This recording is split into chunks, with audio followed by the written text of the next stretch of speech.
Hello बच्चों, एक बार आपका वापस से स्वागत है आपके अपने YouTube चैनल जिसका नाम है लर्न विद सुयोग में। और दोस्तों, आज हम लेके आए हैं आपके लिए चौथा लेक्चर परम्यूटेशन एंड कॉम्बिनेशन का, जिसमें हम बेसिकली कॉम्बिनेशन के बारे में ही देखेंगे। हमने अभी तक फंडामेंटल प्रिंसिपल ऑफ मल्टीप्लिकेशन देखा, एडिशन देखा, परम्यूटेशन समझा, चीजों को अरेंज भी किया। अब आज हम शुरुआत करेंगे कॉम्बिनेशन की। आप मेरे साथ हेडिंग डाल दीजिए कॉम्बिनेशन। कॉम्बिनेशन आज हम पढ़ेंगे और सबसे पहले मैं आपको शुरुआत करेंगे कॉम्बिनेशन की डेफिनेशन से कि भाई ये कॉम्बिनेशन होता क्या है और कॉम्बिनेशन मेरा परम्यूटेशन से किस तरह से अलग है। कॉम्बिनेशन में हम क्या करते हैं, तो सबसे पहले तो आप कॉम्बिनेशन की डेफिनेशन लिख लीजिए, फिर मैं आपको समझाता हूं कॉम्बिनेशन क्या होता है। Each of the different groups और selection that can be made, simple सी डेफिनेशन है, each of the each of the different groups or selection, each of the different groups or selection that can be made out of a given number of things, that can be made out of a given number of things,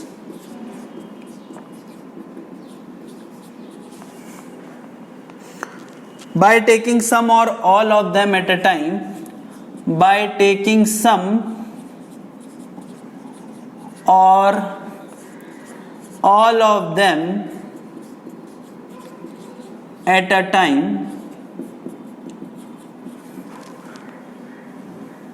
irrespective of their arrangement, irrespective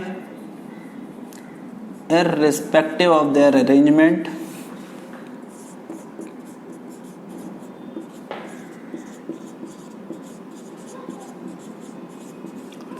is called combination, ठीक है, उसे हम बोलते हैं combination. तो combination की simple सी definition अगर कोई मुझसे पूछे तो कॉम्बिनेशन का मतलब क्या होगा दोस्तों, कि यहाँ पे मुझे चीजों को सिलेक्ट करना है, मुझे नंबर ऑफ वेज फाइंड करने हैं चीजों को सिलेक्ट करने के, मुझे यहाँ पे मेरे लिए अरेंजमेंट जो है, arrangement is not that important, arrangement मेरे लिए इनसिग्निफिकेंट है। फॉर एग्जाम्पल, अगर मान लो मुझे 3 पर्सन दे दिए हैं ए बी सी और इसमें से मुझे 2 लोगों को सिलेक्ट करना है, ठीक है, तो ए बी सी में से 2 लोगों को सिलेक्ट करने का तरीका होगा कि भाई मैं ए बी को सिलेक्ट कर दूं, बी सी को सिलेक्ट कर लूं या सी ए को सिलेक्ट कर लूं। अब परम्यूटेशन से किस तरीके से डिफरेंट है, यहां पे मैंने सिर्फ चीजों को सिलेक्ट किया है, यहां मैंने अरेंजमेंट नहीं किया है। ए बी और बी ए मेरे लिए एक ही बात है, यहाँ पे चीजों का अरेंजमेंट उतना इंपॉर्टेंट नहीं है, यहाँ पे मैंने सिर्फ चीजों को सिलेक्ट किया है और चीजों को सिलेक्ट करने के तरीके मैंने निकालने हैं। So this is what the fundamental difference of between my permutation and combination is. So ये फंडामेंटल डिफरेंस होता है, यहाँ पे हमारे लिए अरेंजमेंट इनसिग्निफिकेंट हो जाता है, हम चीजों के अरेंजमेंट की बात नहीं करते हैं, हम बात करते हैं सिर्फ और सिर्फ चीजों को सिलेक्ट करने को लेके, चीजों के सिलेक्शन की हम बात करते हैं। सो प्लीज आप इसे नोट कीजिए, उसके बाद हम आगे बढ़ेंगे। दोस्तों, यहां पे मैं सीधे सीधे कॉम्बिनेशन के आपको डेफिनेशन ही बता रहा हूं, और कॉम्बिनेशन में सिंपल सी बात है कि n ऑब्जेक्ट्स दे रखे हैं और मुझे r को सिलेक्ट करना है, तो उसका तरीका क्या होगा, उसका तरीका सिंपली होगा NCR के बराबर। आप लिख लीजिए चाहे तो थ्योरम जैसे, the number of ways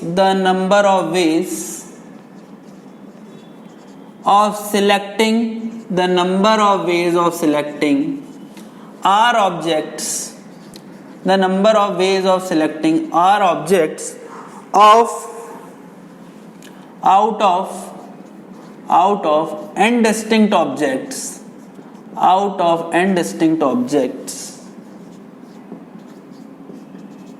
is NCR, उसको हम बोलते हैं NCR। और इस NCR को कैसे लिखा जा सकता है, NCR को लिखा जा सकता है n factorial upon n minus r factorial multiply by R factorial. तो n factorial upon n minus R factorial multiply by R factorial इस तरीके से लिखाया जा सकता है NCR को।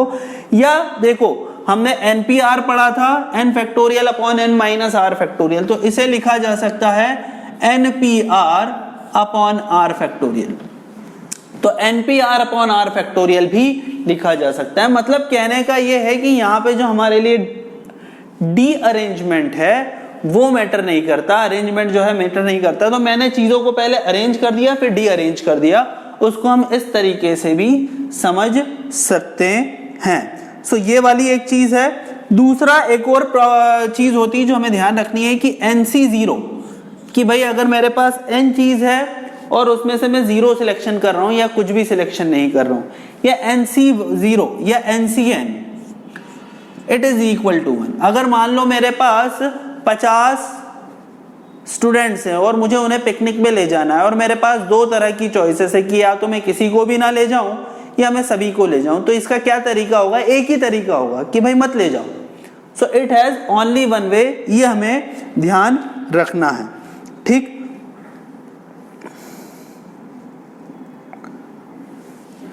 सो दोस्तों आप इसे नोट कीजिए। उसके बाद फिर हम कुछ प्रॉपर्टीज देखेंगे कॉम्बिनेशंस की। सो दोस्तों आगे बढ़ते हैं, कुछ प्रॉपर्टीज देखते हैं कॉम्बिनेशन की। आप लिखिए properties of combinations, properties of combination. तो कॉम्बिनेशन की कुछ प्रॉपर्टीज हम देख लेते हैं। So what are the properties of combination, जरा हम देखते हैं। सो प्रॉपर्टीज ऑफ कॉम्बिनेशन की अगर कोई मेरे से बात करें तो NCR, मेरा NCR किसके बराबर होगा? NCR मेरा NCN माइनस R के बराबर होता है। तो ये बहुत इंपॉर्टेंट प्रॉपर्टी है कि NCR is equal to NCN minus R। इसको आप फॉर्मूले से भी समझ सकते हो और मैं आपको प्रैक्टिकली भी समझा देता हूं। तो NCR को लिखा जा सकता है n factorial upon n minus R factorial multiply by R factorial, और NCN माइनस R को लिखा जा सकता है n factorial upon n minus R का factorial multiply by n minus R factorial. तो ये हो गया मेरा NCR is equal to NCN minus R। ये टोटल तरीका हमारा हो गया कॉम्बिनेशन का। आगे अगर हम बढ़े तो इसको इस तरह से भी समझ सकते हैं कि जैसे मान लो कि 15 लोग हैं, 15 में से मेरे को 14 को सिलेक्ट करना है। तो 15 में से 14 को सिलेक्ट करना इज इक्वलेंट टू 15 में से एक को रिजेक्ट करना। तो मुझे जिसको रिजेक्ट करना है उसको सिलेक्ट कर लूंगा। तो यहाँ पे rejection is also part of selection. तो here what we can understand कि NCR जो रहेगा वही मेरा NCN माइनस R के बराबर होगा। 15 में से मैं 14 लोगों को सिलेक्ट करने की बात करूं या 15 में से मैं एक लोगों को सिलेक्ट करने की बात करूं, मेरे लिए बराबर है। 14 लोगों को सिलेक्ट कर भी मैं कर रहा हूं तो एक इंसान को रिजेक्ट कर रहा हूं। That rejection is mathematically a selection for this my combination. So ये हमारी एक प्रॉपर्टी होती है। एक और प्रॉपर्टी होती है दोस्तों, अगर मुझे दे रखा है second property NCX is equal to NCY, तो दो केसेस हो सकते हैं, या तो मेरा x y के बराबर हो सकता है या मेरा x प्लस y n के बराबर हो सकता है। ठीक है, सो ये वाली एक इंपॉर्टेंट प्रॉपर्टी है, हमें ध्यान रखनी है। एक और प्रॉपर्टी इस तरीके से भी होती है। सो नेक्स्ट प्रॉपर्टी इस तरह से है NCR plus NCR minus 1, NCR plus NCR minus 1, और ये किसके बराबर हो जाएगा? It is equal to n plus 1 CR। NCR plus NCR minus 1 it is equal to n plus 1 CR। ये हमारा आंसर आ जाएगा। उसके बाद हम आगे बढ़ते हैं दोस्तों। अगर मुझे ऐसा दे रखा है n multiply by n minus 1 CR minus 1 and it is equal to n minus r plus 1 into NCR minus 1. So this is what my property is. So ये भी एक है कि n, या इसको आप इस तरह से भी लिख सकते हो NCR upon NCR minus 1 it is equal to n minus r plus 1 by r. So this is what my property is. Please note it down. और एक और मैं आपको फाइनल प्रॉपर्टी बता रहा हूं। अगर मुझे इस तरह से दे रखा है NCR upon n minus 1 CR minus 1, इसे हम n बाय r के बराबर लिख सकते हैं। So this is what my properties is 1 2 3 4 5। आप इसे नोट कर लीजिए और इसे नोट करने के बाद दोस्तों फिर हम आगे बढ़ेंगे, कुछ क्वेश्चंस करेंगे और इन्हीं प्रॉपर्टीज पे बेस्ड क्वेश्चन करेंगे आज, और फिर कुछ एक वर्ड प्रॉब्लम्स भी हम करेंगे। So please note it down. So दोस्तों आगे बढ़ते हैं कुछ क्वेश्चंस की तरफ, कुछ क्वेश्चंस करते हैं। एक क्वेश्चन मुझे ये दे रखा है बेसिक कि find the value of tan C3। सो एक क्वेश्चन मुझे दे रखा है पहला कि tan C3 की वैल्यू निकालो। अब किस तरह से निकालेंगे, हमें पता है NCR होता है n factorial upon n minus r factorial into r factorial. तो इसे मैं लिख सकता हूँ 10 factorial upon 7 factorial multiply bye 3 factorial. इसे फर्दर लिखा जा सकता है 10 multiply by 9 multiply by 8 multiply by 7 factorial upon 7 factorial into 3 multiply by 2 multiply by 1 factorial. 7 factorial से 7 फैक्टोरियल गया, 3 3 जा 9 और 2 4 जा 8। इसको हम फर्दर सॉल्व करेंगे दोस्तों, आंसर मेरा आ जाएगा 120। तो बड़ी आसानी से हो सकता है। इसी तरह से मैं आपको एक और एग्जांपल करके बता रहा हूँ। मुझसे 11C8 बोल रखा है, तो 11C8 की क्या वैल्यू होगी। 11C8 को लिखा जा सकता है 11 factorial upon 11 minus 8 that is 3 factorial multiply bye 8 factorial. इसको एक्सपांड करके लिख सकता हूँ 11 into 10 into 9 into 8 factorial upon 8 factorial multiply bye 3 into 2 into 1।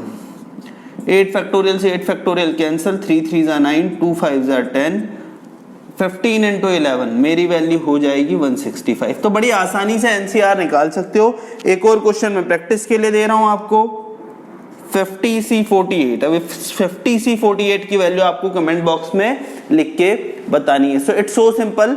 सो आप इसे नोट कीजिए, फिर हम आगे कुछ और क्वेश्चंस करेंगे कॉम्बिनेशन से रिलेटेड ही।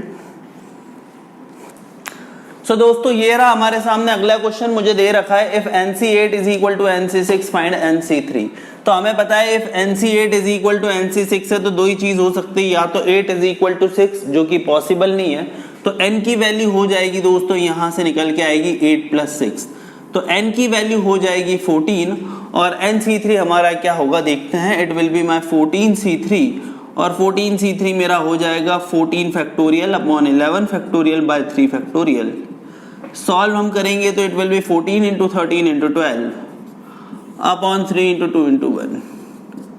सो इसे हमने सॉल्व किया तो it will B 26 multiply by 14 और इसको हम जरा सॉल्व कर लें तो 260 प्लस 104 दैट इज 364। तो 364 हमारा आंसर आ जाएगा। तो बड़ी आसानी से छोटे छोटे से क्वेश्चन से आप कर सकते हो।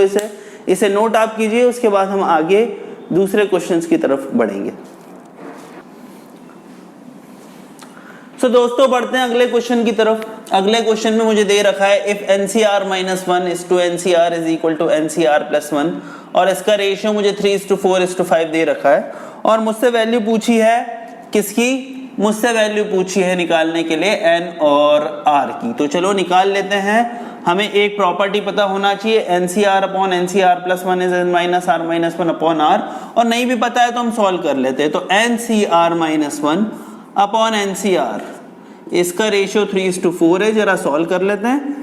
n factorial upon n minus R plus 1 factorial into R minus 1 factorial upon n factorial upon n minus R factorial into R factorial and it is equal to 3/4। n factorial से मेरा n factorial cancel हो गया।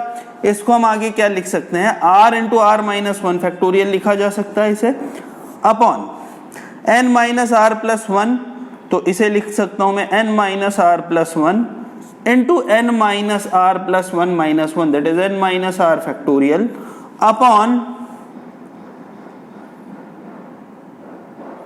2 minute 1 upon R है। अच्छा ये सारी की सारी चीजें मैंने कर दी, इसको R into R minus 1 factorial कर दिया और इसको भी मैंने n माइनस R फैक्टोरियल कर दिया। ठीक है, सो ये R माइनस 1 फैक्टोरियल हो गया और ऊपर R into R minus 1 factorial था into n minus R factorial upon n minus R plus 1 into R n minus R factorial into R minus 1 factorial. ठीक है, so into R minus 1 factorial हो गया। r minus 1 factorial से r minus 1 factorial गया, n minus r factorial से n minus r factorial गया, और ये वैल्यू मुझे 3/4 के बराबर आ गई।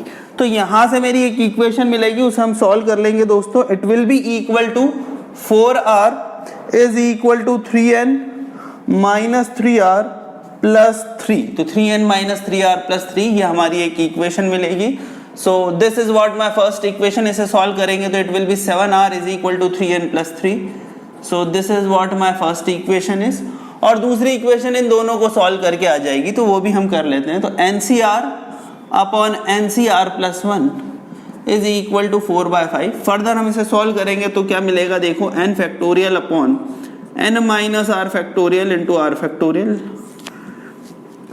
Upon n minus r minus 1 factorial, sorry NCR minus 1 है तो इसे क्या लिखा जा सकता है, इसे लिखा जा सकता है n factorial upon n minus r minus 1 factorial multiply by r plus 1 factorial, and it is equal to 4/5। ये 4/5 के बराबर हो गया। n फैक्टोरियल से मेरा n फैक्टोरियल कैंसिल हुआ, और देखो आगे क्या मिलेगा, आगे मुझे मिलेगा r plus 1 multiply by r factorial upon n minus r minus 1 factorial, और इसे लिखा जा सकता है नीचे डिनोमिनेटर में n minus r into n minus r minus 1 factorial into r factorial, r factorial by r factorial n minus r minus 1 into n minus r minus 1 factorial, it is equal to 4/5। Further solve करेंगे, it is equal to 5r plus 5 is equal to 4n minus 4r। तो इसको हमने अगर solve किया तो देखो मुझे क्या मिलेगा, इसके बाद मुझे ये एक इक्वेशन मिल जाएगी 4n is equal to 9r plus 5। 4n is equal to 9r plus 5। So देखो दोस्तों, ये दो इक्वेशन और दो वेरिएबल दोनों को अगर हम सॉल्व करेंगे तो हमें n और r की वैल्यू मिल जाएगी। तो मैं कर लेता हूं, तो किस तरह से करें भाई इसको, तो ऐसा करते हैं 4n इज इक्वल टू, चलो एक बार मैं फर्दर इक्वेशन लिख देता हूं, तो इसे हम लिखेंगे तो ये हमें मिलेगा 3n माइनस 7r, या 3n is equal to 7r minus 3। तो इसको 3 से मल्टीप्लाई कर दो इक्वेशन को, इसको 4 से कर दो, तो ये हो गया मेरा 12n is equal to 27r plus 15, और ये मेरा हो गया 12n is equal to 28r minus 12। So इसे हमने कैंसिल किया और प्लस लगाया। सो यहाँ से r की वैल्यू आ गई हमारी 27। r की वैल्यू 27 आप इक्वेशन में डालो, तो r की वैल्यू अगर आप 27 इक्वेशन में डालोगे यू विल गेट n। तो ये इस तरीके से हो जाएगा। n के लिए मैं यहाँ सॉल्व कर रहा हूँ, 3n is equal to 7 multiply by 27 minus 3, तो 3 मैंने कॉमन लिया तो 63 minus 1 is equal to 3n, 3 से 3 कैंसिल, तो n की वैल्यू 62। तो n मेरा 62 आ गया दोस्तों, r 27 आ गया। इस तरीके से मैंने ये वाले क्वेश्चन को भी सॉल्व कर लिया। सो आप इसे प्लीज नोट कीजिए, उसके बाद हम बढ़ेंगे अगले क्वेश्चन की तरफ। दोस्तों बढ़ते हैं हम अगले क्वेश्चन की तरफ। मुझे कुछ इस तरह से दे रखा है, if 2nc3 is to nc3 is equal to 11 is to 1 find n। तो 2nc3 is to nc3 की वैल्यू 11 is to 1 दे रखी है और मुझसे n की वैल्यू पूछी हुई है। तो देखो किस तरह से कर सकते हैं, 2nc3 upon nc3 it is equal to 11 is to 1। ठीक है, तो पहले तो इसे सॉल्व कर लेते हैं, सिंपल सी इक्वेशन है। तो 2n multiply by 2n minus 1 multiply bye 2n minus 2 upon 3 factorial है, तो nc3 है, तो इसे क्या लिखा जा सकता है, ओके nc3 है। तो ठीक है, इसको लिखा जा सकता है 3 इंटू 2 इंटू 1, मैं ज़्यादा डिटेल में नहीं लिख रहा हूँ। और इसे लिखा जा सकता है n multiply by n minus 1 multiply by n minus 2 upon 3 multiply by 2 multiply by 1 which is equal to 11 by 1। तो ये तो कैंसिल हो जाएगा, n से n कैंसिल हो जाएगा। यहाँ पे आप 2 कॉमन ले लीजिए, तो ये आपका हो गया 2 multiply by n minus 1, n minus 1 से n माइनस 1 भी कैंसिल हो गया। तो ये मेरा क्या हो जाएगा, it will be equal to my 4n minus 2 upon n minus 2 is equal to 11 by 1। So ये हो गया 4n minus 2 is equal to 11n minus 22, 11n minus 7n। 2 minute, कुछ गड़बड़ हो रही है, इसको देख लेते हैं। कुछ गड़बड़ मुझे लग रही है क्योंकि चीज़ें मेरी आनी चाहिए न्यूमरेटर में। 4 इंटू 2n माइनस 1, सॉरी ये 8n माइनस 4 हो जाएगा, है ना। It will be my 8n minus 4। So 8n minus 4 upon n minus 2 is equal to 11/1। तो ये 11n minus 22 is equal to क्या हो गया, 8n minus 4।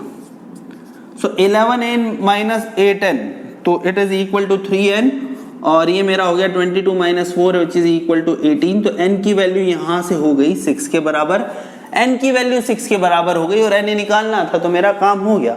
So that's it दोस्तों, please note it down, it's very easy. और उसके बाद फिर हम अगले क्वेश्चन की तरफ आगे बढ़ेंगे। तो दोस्तों बढ़ते हैं हम अगले क्वेश्चन की तरफ। अगले क्वेश्चन में हमें दे रखा है if n plus 2c8 is to n minus 2p4 is equal to 57 is to 16, so find the value of n।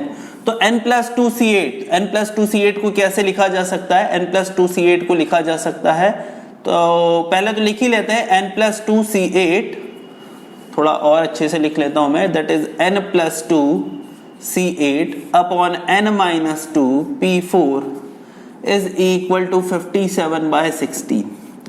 तो n plus 2c8 को कैसे लिखा जा सकता है? n plus 2 का factorial upon n plus 2 minus 8, that is n minus 6 factorial into 8 factorial upon n minus 2 p4, इसे लिखा जा सकता है n minus 2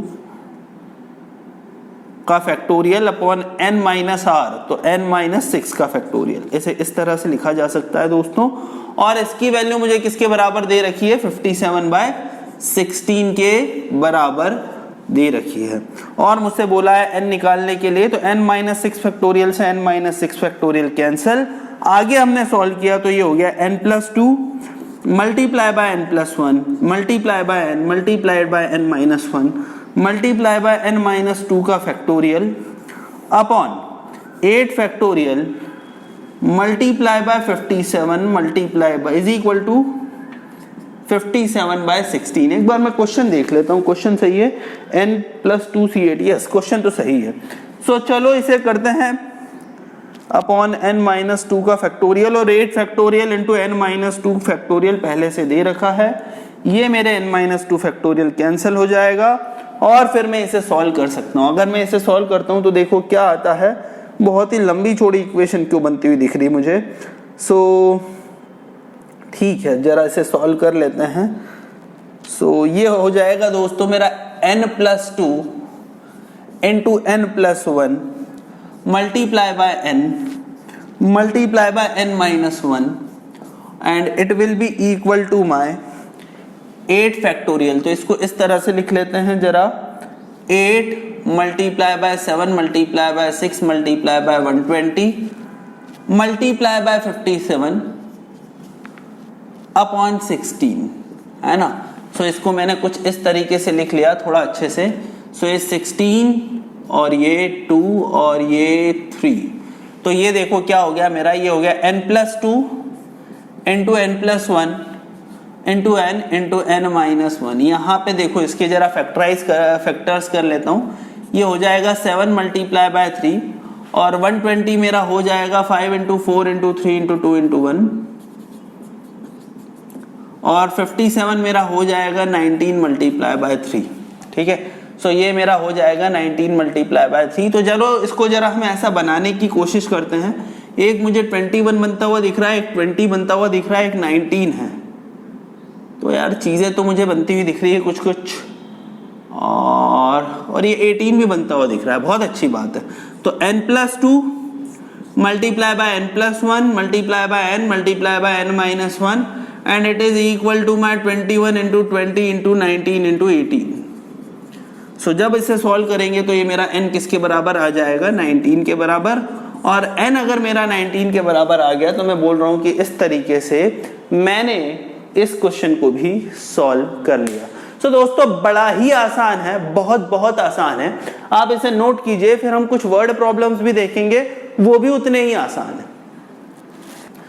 तो दोस्तों आइए कुछ वर्ड प्रॉब्लम्स करते हैं। ये रहा मेरे सामने पहला वर्ड प्रॉब्लम जिसमें दे रखा है how many ways can a cricket 11 to be chosen out of a batch of 15 players, मतलब 15 खिलाड़ी है, 15 खिलाड़ी में से मुझे 11 खिलाड़ी को चूज करना है। इफ फर्स्ट पार्ट दे रखा है there is no restriction on selection, अगर कोई भी रिस्ट्रिक्शन नहीं है भाई सिलेक्शन में, तो कितने तरीके से सिलेक्शन किया जा सकता है? बड़ा ही आसान है, इट इज सिंपली 15 से 11। 15 में से आपको सिर्फ 11 प्लेयर को चूज करना है और उसके तरीके हो जाएंगे 15 से 11। सेकेंड मुझे क्या दे रखा है? A particular player is always chooser, एक पर्टिकुलर प्लेयर है, एक स्पेशल खिलाड़ी है, उसको हमेशा हमें टीम में रखना ही है। ठीक है, अगर उसे टीम में रखना है तो उसको टीम में रख लेते हैं। बचे रहेंगे हमारे पास 14 प्लेयर और उन 14 प्लेयर में से हमें 10 प्लेयर्स को सिलेक्ट करना पड़ेगा।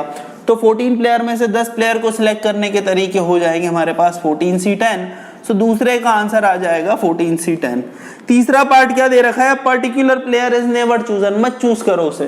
तो 14 में से आपको 11 प्लेयर्स को चूज करना है। तो इस तरीके से 14C11 हमारा ऑप्शन हो जाएगा। सो बड़ा ही आसान है दोस्तों, आप इसे नोट कीजिए, फिर हम बढ़ेंगे अगले क्वेश्चन की तरफ। तो दोस्तों बढ़ते हैं अगले क्वेश्चन की तरफ। अगले क्वेश्चन में मुझे दे रखा है इन how many ways can a committee of 5 members be selected from 6 main and 5 ladies consisting 3 man and 2 ladies. ठीक है भाई, 6 मैन है और 5 लेडीज है, इसमें से मुझे 3 मैन और 2 लेडीज को चूज करना है। तो 6 में से 3 मैन को चूज करने के तरीके 6C3 मल्टीप्लाई बाय 5 में से नहीं, कितनी लेडीज है? 5 में से 2 लेडीज को चूज करने के तरीके 5C2। इस तरीके से मैं 5 मेंबर की कमेटी चूज कर पाऊंगा जिसमें 3 मैन और 2 लेडीज हो। It's so simple, please note it out.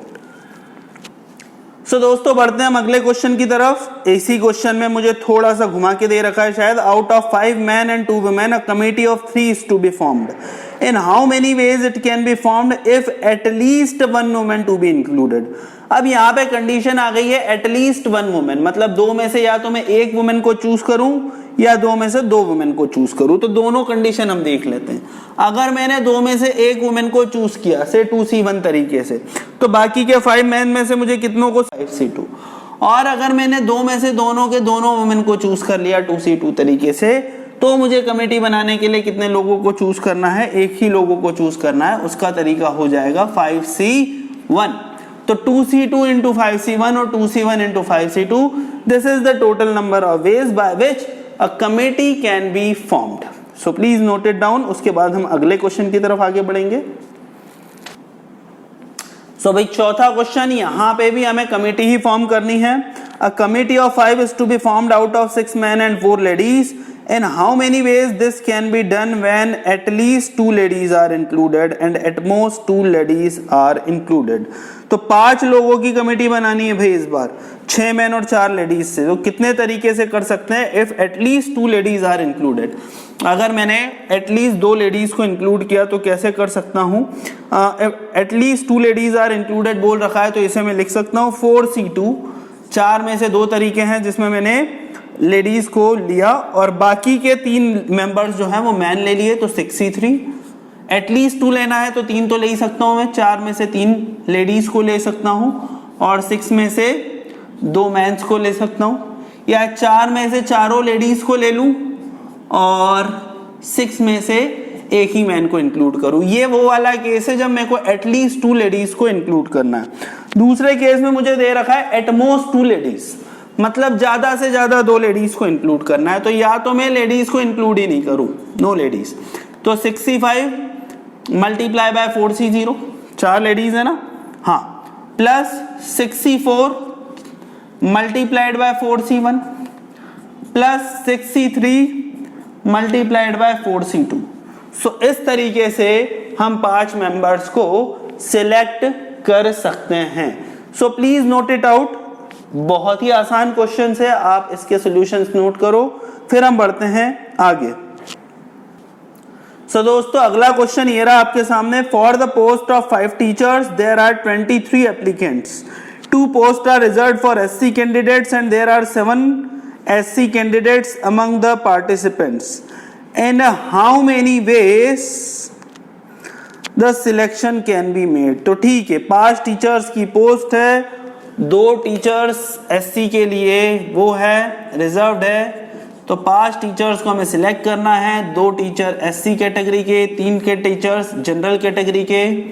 SC category के लिए भाई 7 एप्लीकेंट्स हैं और नॉर्मल के लिए फिर मैं मान के चलूंगा 16 है। तो सिंपली 7 में से 2 को सिलेक्ट करना है, तो 7 में से 2 टीचर को सिलेक्ट करने के तरीके 7C2 और 16 में से 3 टीचर को सिलेक्ट करने के तरीके 16C3। So 7C2 multiply by 16C3 is the total number of ways of selection of by which a selection can be made for the position of 5 teachers। So दोस्तों ये हमारे बहुत ही बेसिक वर्ड प्रॉब्लम्स है combination के, और आज का lecture मैं इसी के साथ समाप्त कर रहा हूं। नेक्स्ट लेक्चर में हम कुछ कॉम्बिनेशन के एडवांस क्वेश्चंस करेंगे और वो वाले क्वेश्चंस करेंगे जिसमें परम्यूटेशन और कॉम्बिनेशन दोनों के कंसेप्ट मिक्स होते हैं।